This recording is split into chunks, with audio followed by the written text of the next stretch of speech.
What if the family values you were raised to respect are actually a mask for something much darker? Meet the Whitmores. To the outside world, they are pillars of the community, wealthy, traditional, and obsessed with their legacy.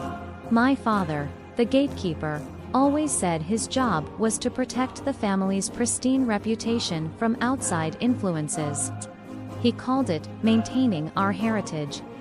I didn't realize it was actually a system of exclusion. Last summer, I brought David home. He's brilliant, kind, and happens to be black. My father didn't scream. He just smiled that cold gatekeeper smile and talked about behavioral profiling. He told me David didn't fit the profile of our estate. During a family BBQ, I left David on the patio to grab drinks. My brother and his friends cornered him. It wasn't just words. They pushed him, and when David tried to walk away, my brother stood his ground, resulting in David falling through a glass side table. I watched the security feed from the kitchen.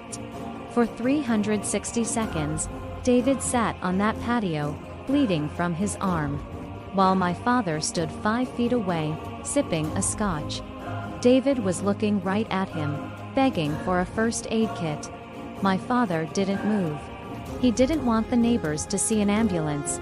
He told David, "You're being dramatic. Just keep your voice down, or leave." He chose the vibe of a peaceful BBQ over the life of a man bleeding out on his floor. My father told me, "If you call the police, you're choosing a stranger over your own blood." I looked him in the eye and dialed 911. I didn't just call for an ambulance. I pressed charges for assault and a hate crime. The nuclear option shattered the Whitmore image in a single afternoon. When the police arrived, my mother tried to delete the patio footage, but I had already backed it up. The verdict was absolute. My brother is serving time, and my father's legacy is now a public record of bigotry. The final time I saw my father, he told me, "I shattered the family." I told him, "You spent your whole life protecting this house from the outside. But you never realized the biggest threat was already inside." Today, David is healed. But he still won't walk into a house if the family is too quiet. He flinches when he hears the clink of a scotch glass. That's the cost of their tradition. They chose a pristine image over human decency. Now the judgment is yours. Was I wrong to ruin my family's legacy to get justice for a stranger? What would you do?